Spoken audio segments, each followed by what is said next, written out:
الحمدللہ الصلاۃ والسلام علی سید الانبیاء والمرسلین۔ ہم اکثر سنتے ہیں یہ چیز فرض ہے جی، یہ واجب ہے، یہ سنت ہے، یہ سنت موقدہ ہے، یہ سنت غیر موقدہ ہے، یہ مستحب ہے، یہ مباح ہے، یہ مکروہ ہے، یہ مکروہ تحریمی ہے، یہ مکروہ تنزیہی ہے، یہ حرام ہے۔ آخر یہ چیزیں کیا ہیں؟ ان میں کیا فرق ہے؟ آج ان میں فرق پڑھیں گے، آخر ان کی ڈیفینیشنز کیا ہیں؟ فرض کسے کہتے ہیں، واجب کسے کہتے ہیں، سنت موقدہ کسے کہتے ہیں، سنت غیر موقدہ کسے کہتے ہیں، واجب کسے کہتے ہیں، مکروہ تحریمی، مکروہ تنزیہی، حرام، یہ کیا چیزیں ہیں؟ یہ ہم آج پڑھیں گے۔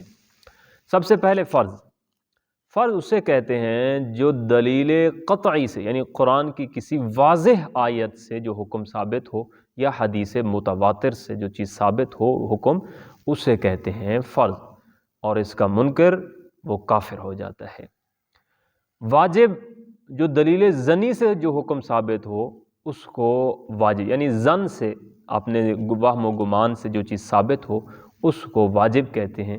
اس کا منکر کافر تو نہیں ہوتا، بہرحال گناہگار فاسق کہلاتا ہے۔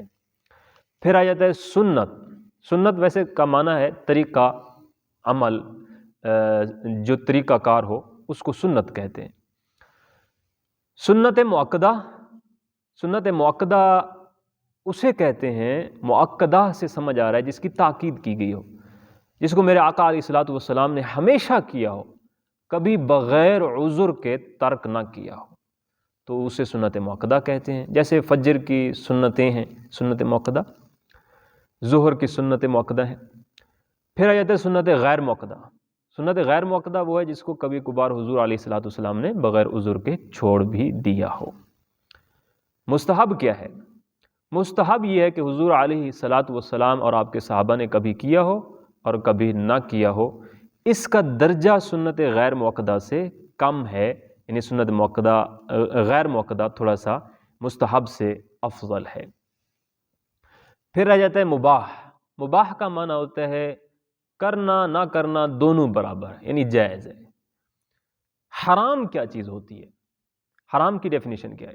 حرام اسے کہتے ہیں جو دلیل قطعی سے جس چیز سے شرع نے منع کیا ہو اس کو حرام کہتے ہیں۔ اگر اس کا کوئی انکار کرتا ہے تو وہ بھی کافر ہے۔